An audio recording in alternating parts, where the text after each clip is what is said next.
ఢిల్లీకి ఎమ్మెల్సీ జీవన్ రెడ్డి కాంగ్రెస్ అధిష్టానం నుంచి పిలుపు.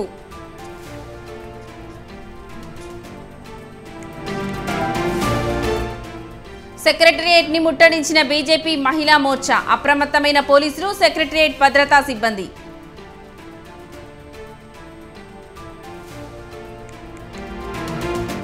కుప్పం డిగ్రీ కళాశాలలో అధికారులతో చంద్రబాబు సమీక్ష, నియోజకవర్గ అభివృద్ధిపై సమావేశం.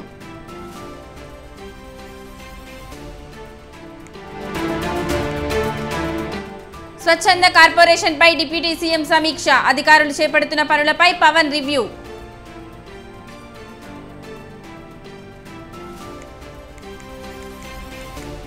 పద్దెనిమిదవ లోక్సభ స్పీకర్గా ఓం బిర్లా వరుసగా రెండోసారి ఎన్నిక.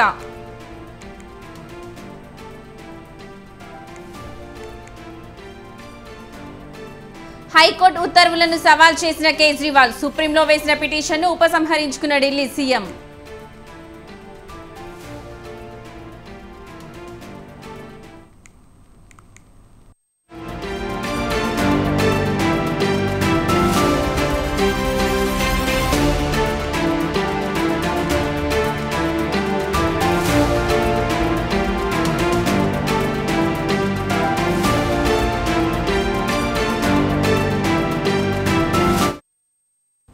సీఎం చంద్రబాబు కుప్పం పర్యటన రెండో రోజు కొనసాగుతోంది. ఆర్ఎన్బి అతిథి గృహం వద్ద ఆయనకు వినతులు ఇచ్చేందుకు ప్రజలు పెద్ద ఎత్తున చేరుకున్నారు. దీంతో అతిథి గృహం కిక్కిరిసింది. వినతుల స్వీకరణ అనంతరం మధ్యాహ్నం కుప్పం డిగ్రీ కళాశాలలో అధికారులతో చంద్రబాబు సమీక్ష నిర్వహిస్తారు. నియోజకవర్గంలో చేపట్టాల్సిన అభివృద్ధి కార్యక్రమాలపై సీఎం దిశానిర్దేశం చేస్తారు. అనంతరం పిఎస్ ఆడిటోరియంలో టీడీపీ శ్రేణులతో సమావేశం కానున్నారు సీఎం చంద్రబాబు.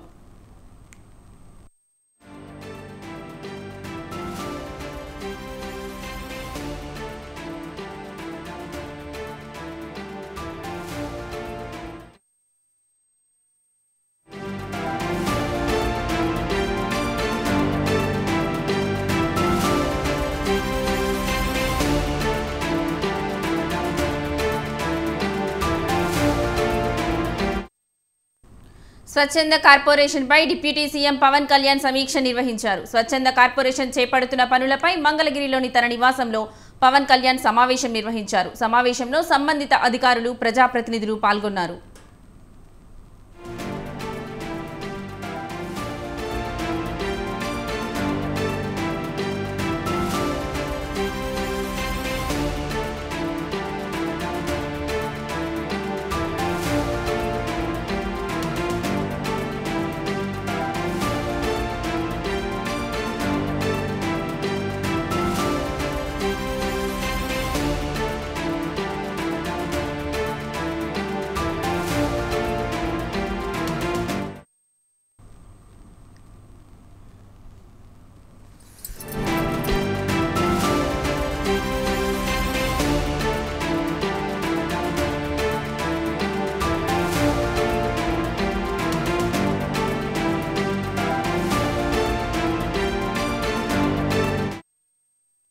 కాంగ్రెస్ ఎమ్మెల్సీ జీవన్ రెడ్డికి పార్టీ నేతల బుజ్జగింపులు కొనసాగుతున్నాయి. ఇప్పటికే మంత్రులు శ్రీధర్ బాబు, పొన్నం ప్రభాకర్ తదితరులు ఆయనతో మాట్లాడారు.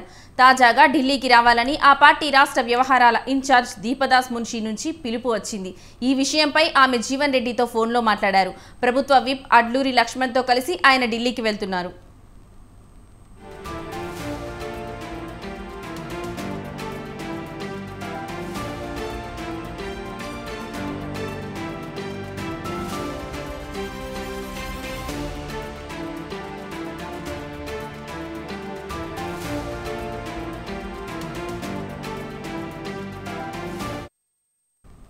బీఆర్ఎస్ ఎమ్మెల్యే సంజయ్ కాంగ్రెస్ లో చేరడంతో జీవన్ రెడ్డి మనస్తాపానికి గురయ్యారు. ఎమ్మెల్సీ పదవికి రాజీనామా చేస్తానని, కాంగ్రెస్ పార్టీలో మాత్రం కొనసాగుతానని ప్రకటించారు. మరోవైపు ఉప ముఖ్యమంత్రి బట్టి విక్రమార్క, మంత్రి ఉత్తమ్ కుమార్ రెడ్డి ఇప్పటికే ఢిల్లీ చేరుకున్నారు.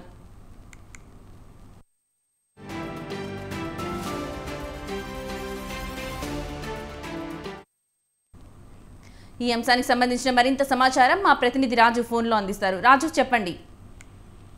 లక్ష్మి, ఒకవైపు కాంగ్రెస్ ప్రభుత్వం తన ప్రభుత్వాన్ని పటిష్టం చేసుకునేందుకు ప్రతిపక్ష బీఆర్ఎస్ ఎమ్మెల్యేలకు గాలం వేస్తూ ఒక్కొక్కరిని కూడా పార్టీలో చేర్చుకుంటున్నటువంటి పరిస్థితి ఉంది.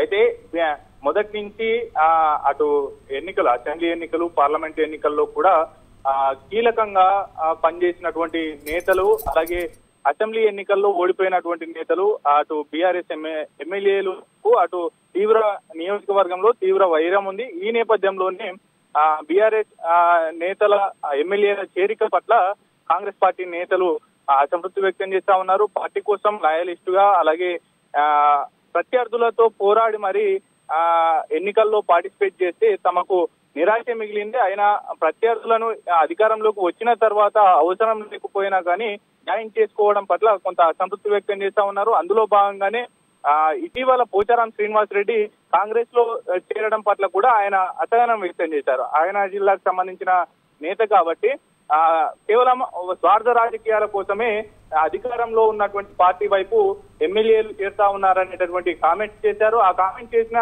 2 రోజులకే మరో ఎమ్మెల్యే అటు జీవన్ రెడ్డి కి ప్రత్యర్థిగా పోటీ చేసినటువంటి సంజయ్ కుమార్, బీఆర్ఎస్ ఎమ్మెల్యే సంజయ్ కుమార్ కూడా కాంగ్రెస్ పార్టీలో చేరడం పట్ల ఆయన అసంతృప్తి వ్యక్తం చేస్తా ఉన్నారు. అయితే ఈ నేపథ్యంలోనే ఆయన రాజీనామాకు కూడా సిద్ధమయ్యారు. ఎమ్మెల్సీ పదవికి కూడా రాజీనామా చేసేందుకు సిద్ధమయ్యారు. శాసన మండలి చైర్మన్ గుత్తా సుఖేందర్ రెడ్డి అవైలబుల్ లో లేకపోవడం వల్ల కొంత ఆలస్యమైంది. అయితే ఆయన నిర్ణయం తీసుకున్నారు రాజీనామాకు సంబంధించి. అయితే ఈ నేపథ్యంలోనే హుటాహుటిన కాంగ్రెస్ పార్టీకి సంబంధించినటువంటి కీలక నేతలు, అలాగే ప్రభుత్వ పెద్దలు బట్టి విక్రమార్క, శ్రీధర్ బాబు, ఇతర నేతలు కూడా ఆయన స్వయాన జీవన్ రెడ్డి నివాసానికి వెళ్లి బుజ్జగింపు చర్యలు చేపట్టినప్పటికీ కూడా ఆయన పట్టు విడవడం లేదు. అయితే ఈ నేపథ్యంలోనే అటు ఢిల్లీలో ఉన్నటువంటి సీఎం రేవంత్ రెడ్డి కావచ్చు, ఇతర కీలక మంత్రులు, వీరితో పాటుగానే ఏఐసిసి రాష్ట్ర వ్యవహారాల ఇన్ఛార్జ్ దీపాదాస్ మున్షి కూడా ఢిల్లీలో ఉన్నారు. అటు అగ్రనాయకత్వంతో కీలక అంశాల మీద చర్చిస్తా ఉన్నారు. అటు కార్పొరేషన్లు కావచ్చు, వీటితో పాటుగానే మంత్రివర్గ విస్తరణ, పార్టీ పిసిసి పగ్గాలు ఎవరికి అప్పచెప్పాలనేటటువంటి విషయానికి సంబంధించి కూడా చర్చలు జరుగుతున్న నేపథ్యంలో ఈ జీవన్ రెడ్డి కూడా ఇటు రాజీనామాకు సిద్ధపడడం పట్ల పార్టీ కొంత గందరగోళంలో పడింది. ఈ నేపథ్యంలోనే వ్యవహారాల ఇన్ఛార్జ్, ఏఐసిసి వ్యవహారాల ఇన్ఛార్జ్ దీపాదాస్ మున్షి నేరుగా జీవన్ రెడ్డికి ఫోన్ చేశారు.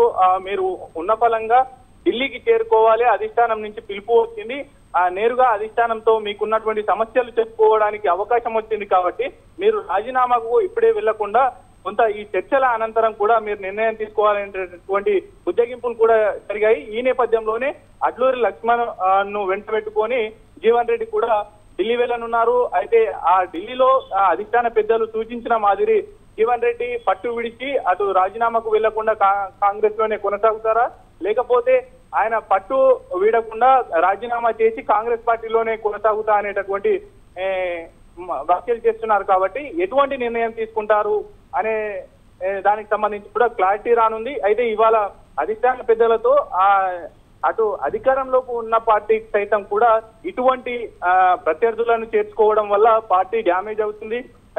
పార్టీ కోసం ఏళ్లుగా కష్టపడినటువంటి నేతలకు అవమానం, అలాగే వాళ్ళకు ఉన్నటువంటి గౌరవం కూడా పోతుంది అనేటటువంటి భావనలో జీవన్ రెడ్డి ఉన్నారు. ఆయన సమస్యలు, ఆయన అభిప్రాయాలు కూడా అధిష్టాన పెద్దల ముందు వివరించేటటువంటి అవకాశం ఉంది. ఆ తర్వాత జీవన్ రెడ్డి ఆయన నిర్ణయాన్ని తీసుకొని ఉన్నారు. అయితే ఇవాళ మరి కాసేపట్లోనే జీవన్ రెడ్డితో పాటు అడ్లూరి లక్ష్మణ్ కూడా ఢిల్లీ వెళ్ళనున్నారు. అంతకంటే ముందుగానే అటు ఉత్తమ్ కుమార్ రెడ్డి, బట్టి విక్రమార్క వీళ్ళంతా నేతలు కూడా ప్రభుత్వానికి సంబంధించినటువంటి కేబినెట్ విస్తరణ కావచ్చు, రాష్ట్ర పిసిసి అంశాలకు కూడా ఈయనను కూడా అభిప్రాయాలు సేకరించి అటు నిర్ణయం తీసుకునేటటువంటి అవకాశం అయితే కనిపిస్తా ఉంది. దాంతో పాటుగానే ఈయన రాజీనామాకు సంబంధించి కూడా కొంత స్పష్టత వచ్చేటటువంటి అవకాశం అయితే కనిపిస్తా ఉంది. Lakshmi. Right Raju, thank you.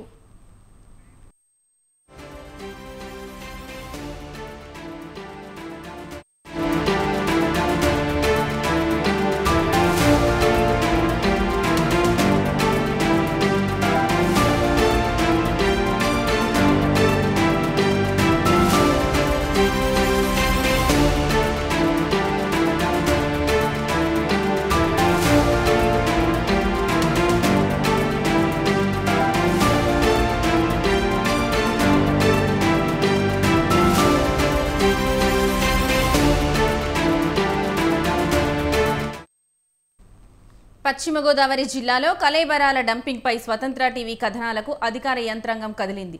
Tadepalligudem నుంచి ఏలూరు వెళ్లే మెయిన్ రోడ్లో యాగర్లపల్లి బ్రిడ్జి పక్కనే కళేబరాలను డంప్ చేస్తున్నారంటూ స్వతంత్ర ఛానల్ వరుస కథనాలను ప్రసారం చేసింది. దీనిపై తాడేపల్లిగూడెం మున్సిపల్ కమిషనర్ స్పందించారు. కళేబరాలను డంప్ చేసిన ప్రదేశాన్ని క్షుణ్ణంగా పరిశీలించారు. డంప్ చేసిన ప్రదేశాన్ని బ్లీచింగ్ చల్లించి శానిటైజేషన్ పనులను దగ్గరుండి పర్యవేక్షించారు. సాయంత్రంలోగా కళేబరాల ప్రదేశాన్ని శుభ్రం చేయకపోతే వారిపై క్రిమినల్ కేసులు నమోదు చేస్తామని మున్సిపల్ కమిషనర్ మురళీకృష్ణ వార్నింగ్ ఇచ్చారు. ఇకపై ఇటువంటి చర్యలకు పాల్పడితే చట్టపరంగా చర్యలు తప్పవని హెచ్చరించారు. ప్రజల ఇబ్బందులను వెలుగులోకి తెచ్చిన స్వతంత్ర టీవీకి కృతజ్ఞతలు తెలిపారు.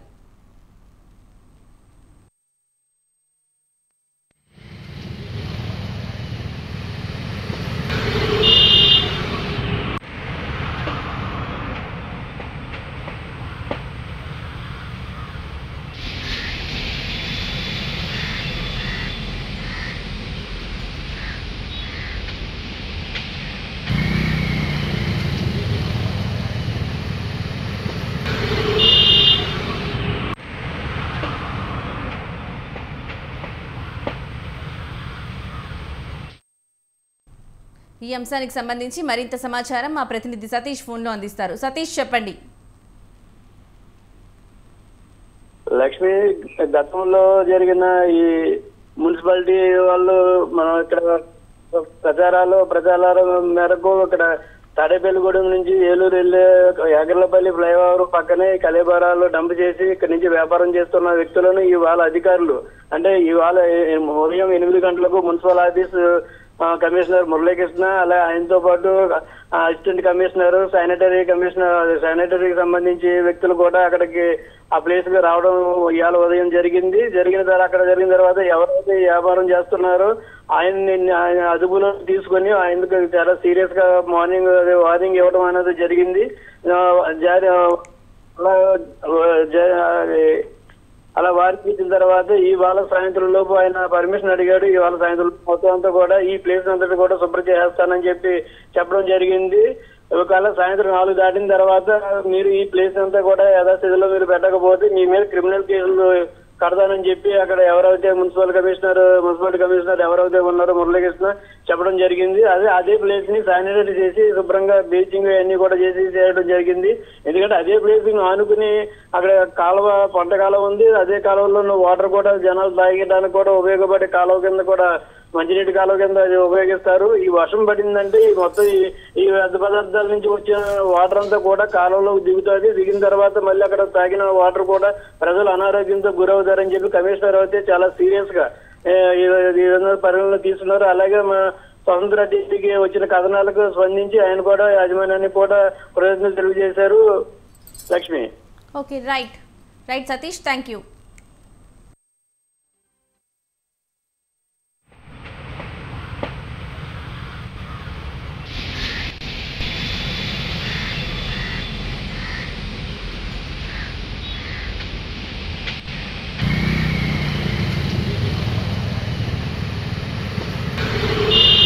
స్వతంత్ర టీవీలో ప్రచురితమైన ఒక కథనం ప్రకారం అంటే జంతువుల కళేబరాలు కాలువ గట్టుపక్కన స్టాక్ చేస్తున్నారు, దానివల్ల దుర్వాసన వస్తుందని చెప్పేసి మీడియాలో ప్రచురించారు. దాన్ని బేస్గా తీసుకొని ఈరోజు నేను అంటే కమిషనర్గా అసిస్టెంట్ కమిషనర్ మా శానిటరీ సిబ్బంది ఇన్స్పెక్టర్ శానిటరీ సెక్రటరీ అందరూ ఇన్స్పెక్షన్ చేశాము. నిజంగా అక్కడ కళేబరాలు వేసి ఉన్నాయి, ఆవులు గేదెలు మేకలు గొర్రెలు. అయితే అది ఇన్ఫెక్షన్కి తావుతీస్తుంది కాబట్టి వాళ్ళకి పిలిచి సాయంత్రం వరకు టైం ఇచ్చాము. సాయంత్రం వరకు ఇచ్చిన టైంలో తీయకపోతే క్రిమినల్ యాక్షన్ తీసుకుంటామని చెప్పేసి వాళ్ళకి వార్నింగ్ ఇవ్వడం జరిగింది. ఆ ఏరియాని అంతా బ్లీచింగ్ పౌడర్ చల్లి డిస్ఇన్ఫెక్షన్ చేసాం. సో అక్కడ ఏమైనా ఇబ్బంది రాకుండా ఉండడానికి అని చెప్పేసి చర్యలు తీసుకుంటున్నాం. ఈవినింగ్ లోపు తీయకపోతే వెంటనే ఇన్స్పెక్ట్ చేసి వాళ్ళకి నోటీసులు ఇచ్చి కేసులు పెట్టడం జరుగుతుందని మీకు తెలియపరుస్తున్నాం సార్. ఈ విషయాన్ని మాకు బయటికి తీసుకొచ్చి మా దృష్టికి తీసుకొచ్చినందుకు మీ టీవీ ఛానల్కి ధన్యవాదాలు సార్. ఏం చేస్తారు ఎక్కడ పడేస్తారు? పడేసేటప్పుడు ఊరు మధ్యలో ఎందుకు ఇక్కడ పెట్టారు? ప్లేస్ కుదరకపోతే ఊరు మధ్యన రోడ్డు మధ్యలో జనాలు వెళ్తుంటే ఆ మధ్యలో పెడతారా? ఎన్ని డైరీ కేసులు వస్తున్నాయి, ఎన్ని కలరా కేసులు వస్తున్నాయి, మలేరియా కేసులు వస్తున్నాయి, టైఫాయిడ్ వస్తున్నాయి. ఇవన్నీ వాటర్లో కలిసి ఏమవుతుంది? వర్షం పడితే ఏమవుతుంది అనుకున్నారు? దాని మీద పడిన నీళ్ళు కాలువలో జరుగుతుంది, ఏమవుతుంది? ఇన్ఫెక్షన్ అవుతుంది లేదా? అక్కడే కాలు గొట్ట పక్కన మీకు పెట్టడానికి ఏం ధైర్యం ఉంది మీకు? మొన్న నేను చెక్ చేస్తాను ఉన్నావు నువ్వు. ఈరోజు సాయంత్రం కల్లా తీయకపోతే ఇది మీరు పోలీస్ స్టేషన్లో కేసు కట్టాలి. సాయంత్రం వరకు టైము. ముందు బ్లీచింగ్ కొట్టండి. బ్లీచింగ్ కొట్టి డిస్ఇన్ఫెక్ట్ చేయాలి. సోకులన్నీ పోవాలి. ఎందుకు తిరుగుతున్నాయి చూసారా? ఏంటి కాలు పక్క నుంచి మీకు అక్కడి నుంచి దేవుళ్ళు పెట్టుకున్నారు, ఎక్కడి నుంచి తీసుకెళ్ళాలి. ఇక్కడ 100 రోజులు దేవుళ్ళు అండి గుడిలో. అది డెడ్ బాడీకి దీనికి తేడా ఉండట్లేదు కదా, స్మెల్ ఒకటే వస్తుంది కదా. ఎందుకంటే కాదు, ఎవరైతే పెడుతున్నారో వాళ్ళకి నోటీస్ ఇచ్చి లేదంటే కేసు పెడతామని చెప్పి పెట్టండి. ఏం చేస్తారు?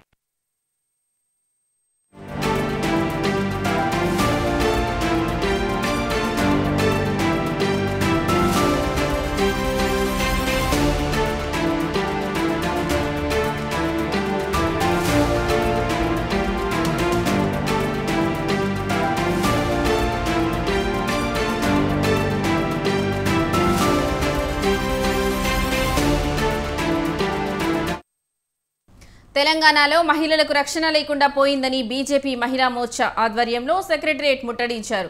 మహిళల మీద జరుగుతున్న అత్యాచారాల అఘాయిత్యాలకు నిరసనగా ఆందోళన చేపట్టారు.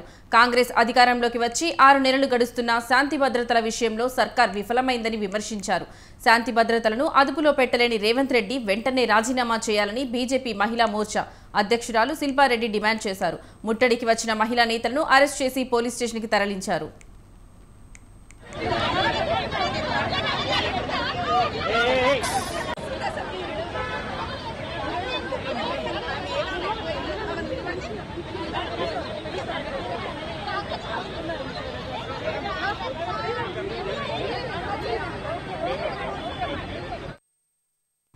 ఇదే అంశానికి సంబంధించి మరింత సమాచారం మా ప్రతినిధి రాజు సెక్రటరియట్ నుంచి అందిస్తారు. మహిళల మీద జరుగుతున్నటువంటి అఘాయిత్యాల నిరసనగా పెద్ద ఎత్తున సెక్రటేరియట్ ముట్టడికి బీజేపీ మహిళా మోర్చా ఆధ్వర్యంలో శిల్పారెడ్డి ఆధ్వర్యంలో పెద్ద ఎత్తున సెక్రటేరియట్ ముట్టడికి బీజేపీ మహిళా నేతలు చేరుకున్నారు. వారిని పోలీసులు నిర్వహించేటటువంటి ప్రయత్నం చేస్తున్నారు. అత్యాచారం జరుగుతుంది కదండి, అవన్నీ రక్షించాలి, అవి తగ్గించాలి, అవన్నీ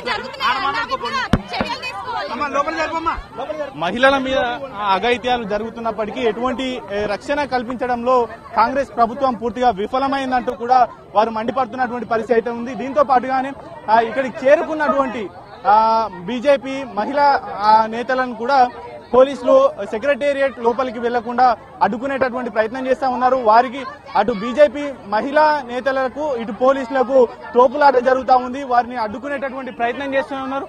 మేడం, మా డిమాండ్స్ ఏమీ లేదు. అసలు ఈ కాంగ్రెస్ ప్రభుత్వం వచ్చిన తర్వాత మహిళలకు రక్షణ లేదు, చిన్న పిల్లలకు రక్షణ లేదు. అసలు ఏంది ఈ ప్రభుత్వం, ఎక్కడ పోతుంది, ఏం చేస్తున్నాడు సీఎం? దానికోసమే మేము పోరాడుతున్నాము. చిన్న పిల్లలండి, మైనారిటీ పిల్లలు, చిన్న పిల్లలు, 5 సంవత్సరాలు 10 సంవత్సరాల పిల్లలు ఏంది, ఎక్కడున్నాడు అసలు సీఎం? ఏం చేస్తున్నాడు? ఆయన 6 హామీలు ఇచ్చిండు, పోయి ఎన్నో గద్దెక్క కూస్తున్నాడు. అసలు రక్షణ ఏది? మహిళలకు రక్షణ కల్పించాలి. ఎప్పటికప్పుడు ప్రభుత్వం స్పందిస్తుంది, వారి మీద కఠిన చర్యలు తీసుకుంటామని ప్రభుత్వం ఏ చర్యలు తీసుకోవట్లేదండి, ఏ చర్యలు కూడా తీసుకోవట్లేదు. అందుకే అసలు ఒక మహిళలకు అన్యాయం జరుగుతుందని మేము తట్టుకోలేక, మాకు కూడా ఉన్నారు పిల్లలు, అక్క చెల్లెళ్ళు ఉన్నారు, దాని మీదనే చేయడానికి వచ్చినాము. సీఎం ఇదంతా చెయ్యని పక్షంలో కాంగ్రెస్ మొత్తం దిగాలి, రాజీనామా చేయమనండి, రాజీనామా చేయాలి. ఆయన చెయ్యలేను, నేను పాలించలేను అంటే రాజీనామా చేయమనండి. కానీ మహిళలపై అత్యాచారాలు ఇవన్నీ ఆపాలి. ఆయన దగ్గర దమ్ము ధైర్యం ఉంటే సీఎం అయింది కాబట్టి ఆయన ఆపమనండి. డ్రగ్స్ నియంత్రణకు ఉక్కుపాదంతో అంచివేస్తున్నాము, మహిళల మీద ఎటువంటి అఘాయిత్యాలు జరగకుండా నిలువరిస్తున్నామని చెప్తారు. అంత అబద్ధం ఏది లేదు. ఇంకా ఎక్కువ అవుతున్నాయి. గల్లి గల్లికి 4-5 బీర్లు బార్ షాపులు అయినాయి, ఇంకా ఎక్కువ అవుతున్నాయి. ముఖ్యంగా మహిళా నేతలను కూడా పోలీసులు వ్యాన్లలో వివిధ పోలీస్ స్టేషన్లకు తరలిస్తున్నటువంటి పరిస్థితి అయితే ఉంది. ముఖ్యంగా ఇక్కడికి చేరుకుంటున్నటువంటి మహిళలను కూడా వెనువెంటనే కూడా ఇక్కడ నుంచి నిలువరించేటటువంటి ప్రయత్నం చేస్తా ఉన్నారు. మహిళలకు న్యాయం జరగాలి, మహిళల మీద మహిళలకు ఉన్నటువంటి భద్రతను మరింత పెంపొందించాల్సినటువంటి అవసరం ఉంది. కాంగ్రెస్ ప్రభుత్వంలో ఎటువంటి భద్రత చేపట్టడం లేదు. అలాగే అనేక అఘాయిత్యాలు కూడా రాష్ట్ర వ్యాప్తంగా జరుగుతున్నాయంటూ కూడా ప్రధానంగా చెప్తున్నటువంటి పరిస్థితి అయితే కనిపిస్తా ఉంది. ఇవాళ సెక్రటేరియట్ ముందు కొంత ఉద్రిక్తత వాతావరణం అయితే చోటు చేసుకుంది. ఒకవైపు పోలీసులకు, మరోవైపు బీజేపీ మహిళా నేతలకు కూడా తోపులాట జరుగుతూ ఉన్నటువంటి పరిస్థితి అయితే ఉంది. కొంత ఉద్రిక్తత నేపథ్యంలో పోలీసులు వారిని అడ్డుకొని వివిధ పోలీస్ స్టేషన్లకు తరలిస్తున్నటువంటి సిచ్యువేషన్ అయితే కనిపిస్తా ఉంది. మేడం చెప్పండి, ఏంటి ఇవాళ ముట్టడికి పిలుపునివ్వడానికి? ఈ రోజు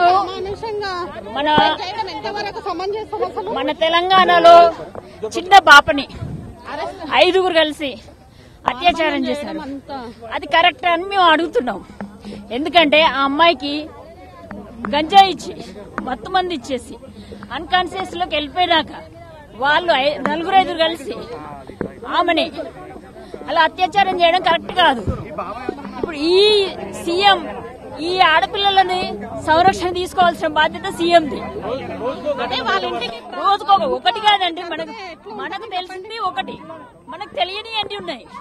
ఇలాంటి ఇంకో ఆడపడుచుకో జరగకుండా ఇలాంటి సిచ్యువేషన్ రాకుండా చూడాలని కోరుకుంటున్నాం. ఆవేదన వ్యక్తం చేస్తూ ఇవాళ సెక్రటేరియట్ ముట్టడికి బీజేపీ మహిళా మోర్చా ఆధ్వర్యంలో పెద్ద ఎత్తున మహిళలు ఒకేసారి సెక్రటేరియట్ ప్రధాన గేటు వద్దకు తరలి రావడంతో వారిని పోలీసులు నిర్వహించేటటువంటి ప్రయత్నం అయితే చేస్తున్నారు. ఓవరాల్ గా మహిళల మీద జరుగుతున్నటువంటి అఘాయిత్యాలను కట్టడి చేయలేని ప్రభుత్వం వెంటనే దిగిపోవాలంటూ కూడా డిమాండ్ చేస్తున్నటువంటి పరిస్థితి ఉంది. కెమెరా పర్సన్ జానగిరెడ్డితో రాజు, స్వతంత్ర TV, Hyderabad. T20 world cup లో సెమీఫైనల్ 4కు టీమిండియా సిద్ధమైంది. రేపు రాత్రి 8 గంటలకు గయానాలోని ప్రొవిడెన్స్ స్టేడియం వేదికగా ప్రత్యర్థి ఇంగ్లాండ్ జట్టును ఢీకొననుంది. రేపొక్కరోజే 2 సెమీస్ జరగనుండగా తొలి సెమీస్ లో ఉదయం 6 గంటలకు తొలి సెమీస్ ప్రారంభం కానుంది. ఈ ఆటలో దక్షిణాఫ్రికా వర్సెస్ ఆఫ్ఘనిస్తాన్ తలపడనున్నాయి. అనంతరం రెండో సెమీస్ లో భాగంగా ఇంగ్లాండ్, భారత్ మధ్య సమరం సాగనుంది. T20 వరల్డ్ కప్ లో సూపర్ 8 ఘట్టం ముగియడంతో రేపు 4 జట్లు సెమీఫైనల్లో తలపడనున్నాయి.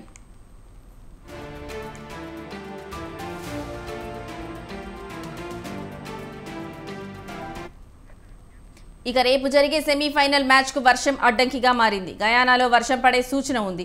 ఒకవేళ అదే జరిగితే రెండవ సెమీఫైనల్ మ్యాచ్ కూడా రద్దు చేయవచ్చు. దీనికి కారణం ఏమిటంటే ఐసీసీ మొదటి సెమీఫైనల్ కి మాత్రమే రిజర్వ్ డేని ఉంచింది. కానీ రెండవ సెమీఫైనల్ కు కేవలం 4 గంటల 10 నిమిషాలు అంటే దాదాపు 250 నిమిషాల అదనపు సమయం ఇచ్చింది.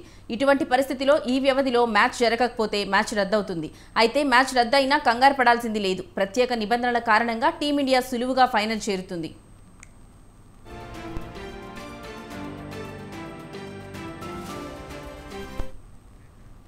భారత్ తన సూపర్ 8 రౌండ్ మ్యాచ్లలో 3 గెలిచి 6 పాయింట్లతో గ్రూప్ 1లో మొదటి స్థానంలో నిలిచి సెమీఫైనల్లో చోటు దక్కించుకుంది. అదే సమయంలో ఇంగ్లాండ్ 3 మ్యాచ్లు ఆడి 2 విజయాలతో 4 పాయింట్లతో గ్రూప్ 2లో రెండో స్థానంలో నిలిచి సెమీఫైనల్స్లో చోటు దక్కించుకుంది. ఇలాంటి పరిస్థితుల్లో టోర్నీకి సంబంధించి ఐసీసీ రూపొందించిన నిబంధనల మేరకు మ్యాచ్ జరగకపోతే సూపర్ 8లో ఏ జట్టు పాయింట్ల పట్టికలో మెరుగైన స్థితిలో ఉంటే ఆ జట్టు ముందుకు సాగే అవకాశం ఉంటుంది. ఈ కారణంగా మ్యాచ్ జరగకపోతే భారత్ మొదటి స్థానంలో ఉండడంతో రోహిత్ సేన ఫైనల్స్కి చేరుకుంటుంది.